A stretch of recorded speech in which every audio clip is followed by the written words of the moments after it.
He may only be 18, but he's already 6'8". Boubacar Saied is one of the prospects of African basketball. In this year's Basketball Africa League, the NBA Academy trainee wears the jersey of the Dakar University club. His participation is part of his BL Elevate program.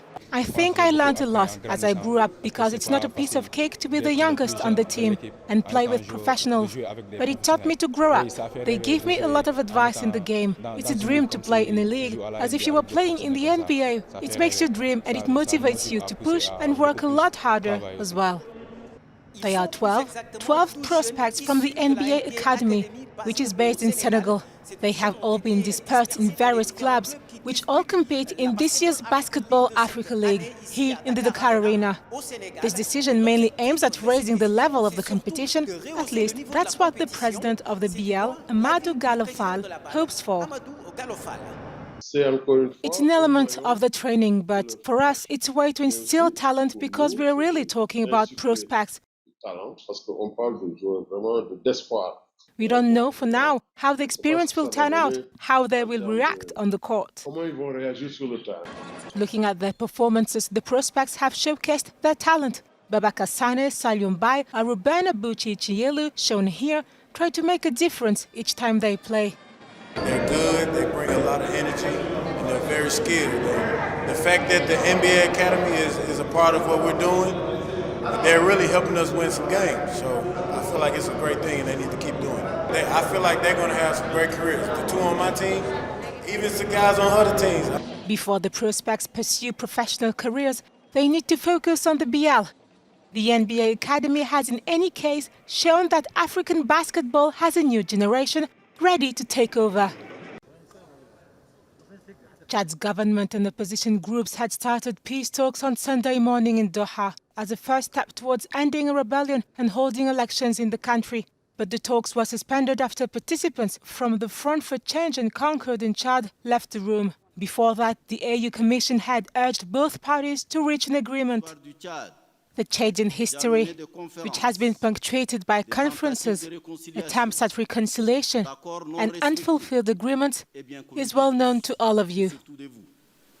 In 60 years, almost the age of our contemporary state, Chad experienced armed conflict, destruction, and lost opportunities for rebirth.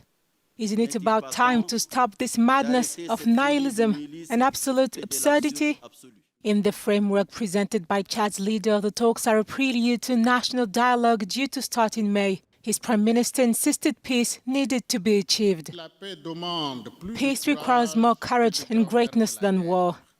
To be able to activate the inner trigger of self-transcendence, to overcome the desire for revenge and resentment requires more courage than war.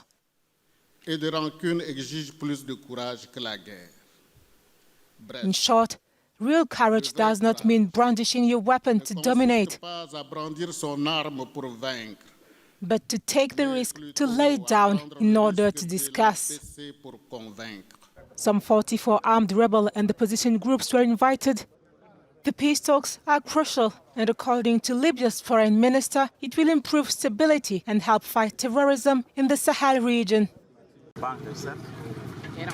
Cyclone Gombe, which hit Mozambique on Friday, killed at least 11 people in the northern part of the country and left a trail of destruction in the provinces of Nampula and Zambezia. If the city of Nampula was left with several streets impassable, the damage is even greater for the population of villages like Korani. The roads were cut off, the houses destroyed, and the agricultural fields, or mashambas, on which the locals' food depends, were rendered useless. Of course, there are difficulties, many difficulties. First of all, you can't get through to enter the mashamba. But it's also said that there is no more mashamba. There's devastation.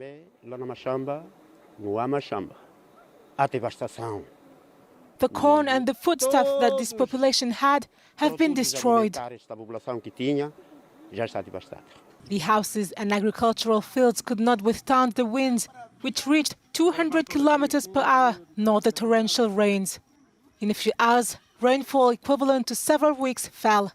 The International Organization for Migration estimates that 115,000 people have been affected.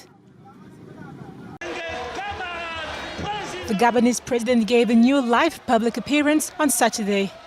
Years after Ali Bongo Odimba suffered a stroke, he addressed hundreds of supporters gathered in Libreville to celebrate the 54th anniversary of his party. Dear comrades, 2023 is fast approaching.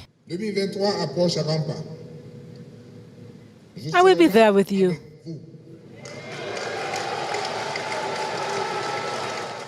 The only outcome will be victory, a clear and indisputable victory, in order to complete the work we have begun.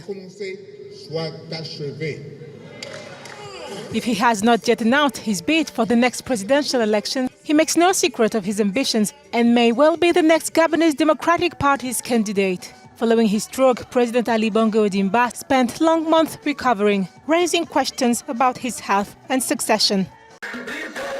Thousands of Tunisian opposition supporters in a demonstration on Sunday in the capital, Tunis, holding up signs in English and French reading "Tunisia, wake up" and "Tunisian state is on the verge of collapse." These protesters denounced President Saied's power grab and the economic crisis in the North African country. Poverty has increased and famine is our doorsteps, they chanted. If I don't protest and the others don't do the same, who among the decision makers will think of us? Forgive me, but the least I can do is to respond to the call of the Free Diaspora Party. I came today to defend the values of democracy, the real values, not the ones that we have been hearing about with propaganda for 11 years, and that we friends of people who protect institutes such as Al-Qaradawi. Already plunged in economic crisis, Tunisia has in recent weeks seen a shortage of staple foods as the war in Ukraine threatens to interrupt key supplies to various Arab countries. Since last July, President Saied sacked the government, suspended parliament and moved to rule by decree, sparking fears for democracy in the birthplace of the 2011 Arab uprisings. The latest demonstration was called by the Free Diaspora Party, which is led by anti-Islamist lawyer Abe Moussi.